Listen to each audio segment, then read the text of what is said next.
Hi, Dr. Goode. Thank you so much for sharing your time with us today. If you could briefly tell us who you are and the extent of your involvement with vaccine education.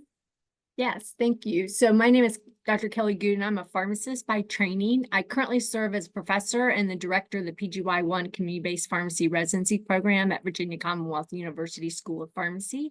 I've been passionate about vaccination for many decades, and I currently serve as the American Pharmacists Association liaison representative to the advisory group for vaccine. The advisory group is the Advisory Committee on Immunization Practices, or known as the ACIP. Okay, well, thank you so much for taking the time to be with us today and sharing your expertise. We've been hearing a lot about changes to the recommendations from ACIP in regards to vaccines that protect against respiratory illness. And I was wondering if you could share what healthcare providers should know when preparing for this fall. Certainly, respiratory illnesses, including flu, RSV, and COVID-19, pose a serious risk to Virginians, and it's important for healthcare providers to understand the ACIP recommendations for the 24-25 season. Since 2010, ACIP has recommended that everyone 6 months of age or older, and very, very few exceptions to this, should receive an annual updated flu vaccine. And this year, changes have been made to the composition of the 24-25 vaccine. Since March of 2020, there has not really been any confirmed detection of that wild-type influenza B Yamagata lineage.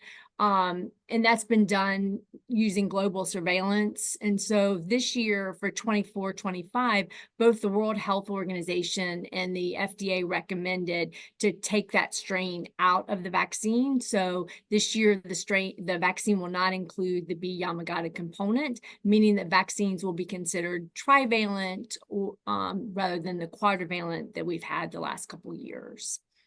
So when we look at the vaccines that are available, there are multiple influenza vaccines available, and everyone 6 months or older should receive an age-appropriate vaccine. The available influenza vaccines are the following types. So we have a trivalent inactivated influenza vaccine, which is V3, and that's the sort of normal vaccine that we're used to having. Then we also have another one that's inactivated, that's a cell-cultured influenza vaccine, and that vaccine's available for 6 months and older. Both those vaccines for individuals 6 months and older. There's a trivalent recombinant influenza vaccine, and that's the RIV3 is the abbreviation, and that vaccine does not have any egg component, and that is recommended for people 18 years or older. And we have a trivalent live inactivated influenza vaccine, and that vaccine is recommended for ages 2 to 49 years. And then we have two vaccines that are recommended for people 65 years and over, and that is the high-dose influenza vaccine and the adjuvanted influenza vaccine. So this year, in addition to those vaccines and the age-appropriate recommendations, ACIP expanded the vaccine choices for solid organ transplant recipients aged 18 to 64 years of age who are receiving immunosuppressive medication regimens. And this recommendation is that these individuals may receive either a high-dose inactivated influenza vaccine or an adjuvanted influenza vaccine. But there's not a preference over any other age-appropriate vaccine, influenza vaccine for those patients. Great, thank you. And I'm wondering, does ACIP make a preferential recommendation for influenza? Right, we have lots of different influenza vaccines, and which one should we use? So really for anybody, it should be an age-appropriate influenza vaccine, except for ACIP does recommend that adults age 65 years preferentially receive either a high-dose influenza vaccine, an adjuvanted influenza vaccine, or a recombinant influenza vaccine. And remember, again, these are all trivalent. However, if none of these vaccines are available when the patient that's 65 years or older presents for an influenza vaccine, any other age-appropriate vaccine could be used. And what's the best time of year for people to get vaccinated against flu? Yeah. We're starting to see flu vaccines being now, so it's September, and so really the best time for influenza vaccine is that September, October. However, ACIP recommends to continue vaccinating when influenza viruses are circulating. So even, after Christmas and through the new year, if we've got influenza circulating, we should still be vaccinating. But really the recommendation is we, as healthcare providers, should be giving vaccines now and in October to try to get the bulk of their patients vaccinated. And so when we look at going to RSV, which is our next sort of respiratory virus for the season, there's an updated recommendation for RSV vaccine in adults.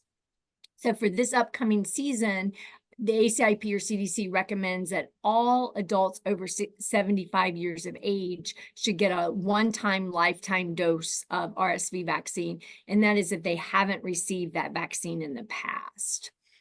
And then people 60 to 74 years of age who are at increased risk of severe RSV disease should receive the vaccine if they've not received it previously. And so these adults that are at higher risk for RSV are those who have that chronic cardiovascular disease, people that are severely obese, so a BMI of 40 or over, people who have diabetes, and really looking at people with diabetes who are on insulin and may have some target end organ damage, people who have chronic lung or respiratory disease, anybody with end-stage renal disease, so that's stage 4 or 5, or if they're on dialysis, chronic hematologic conditions, people with chronic liver disease, anybody with a neurologic or neuromuscular condition that causes impaired airway clearance or respiratory muscle weakness. We have moderately or severely immunocompromised people, people who reside in a nursing home, anybody who is in that 60 to 74 years of age who's considered frail, or if a healthcare provider considers that they have other chronic medical conditions or risk factors that determines that they might be at risk of severe disease due to respiratory infection, could receive the RSV vaccine. This year, there are going to be 3 RSV vaccines licensed for use in those adults that are 60 years of older. And that includes, so we have 3. We have the GSK Arexvy, and we have the Pfizer's Abrysvo. And so those 2 vaccines are sort of more of our traditional protein type vaccines. And then we have a Moderna mRNA vaccine, Mresvia. And so these are all indicated for people 60 years or over. However, if a person received the RSV vaccine last year, they do not need to get it again. Currently, it's not recommended for another vaccine. It's not going to be an annual vaccine until we know more about how long it lasts and what the boosting of that vaccine does. And when we look at our recommendations this year, they've changed a little bit from our shared clinical decision-making recommendation last year.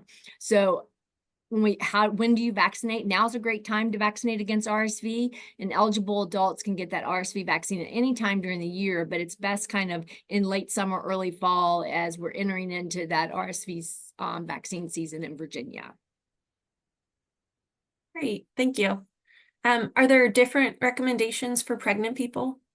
So last year they had the first recommendation for RSV vaccine for someone who was pregnant. And so the recommendations this year remain the same. So pregnant people should get a single dose of Pfizer's, and it has to be Pfizer's bivalent RSV pre-F vaccine. The Abrysvo is the only one that's indicated for pregnancy. So making sure that you're using the correct vaccine for patients is very important. But a person who is pregnant should get that during 32 to 36 weeks of gestation. Typically in Virginia, it's going to be September through January, if they've never had an RSV vaccine. So if they were pregnant last year and they're pregnant again this year, they would not get another RSV vaccine. So it's not like our Tdap vaccine where every pregnancy you get a Tdap vaccine. So if a mother is pregnant again, she got an RSV last, then her infant should get nirsevimab. And I'm going to talk a little bit about that. So the recommendations for children for the nirsevimab, which is a monoclonal antibody, remains the same this year as well. So 1 dose of that nirsevimab is recommended for infants younger than 8 months of age who were born shortly before entering their first RSV season. And that's usually this fall through spring. So now the nirsevimab is becoming available now and should be available going through this RSV season. And that's only really if the mother did not get an RSV vaccine during pregnancy, or we don't know the mother's RSV vaccine status, or if the infant was born within 14 days of the RSV vaccine. So if a mom got it and then she delivers before those 14 days, then the infant would be eligible for nirsevimab. Then we also have, if we have children who are 8 to 19 months of age who are entering their second RSV season but are at severe risk for RSV disease, then we would vaccinate them. And those are children who are American Indian, Alaska Native children, children with chronic lung disease, of prematurity, who require medical support during the first 6 months. So if they required that support before the start of the second RSV season, then they would get a nirsevimab, as well as children with severe immunocompromised or children with severe cystic fibrosis.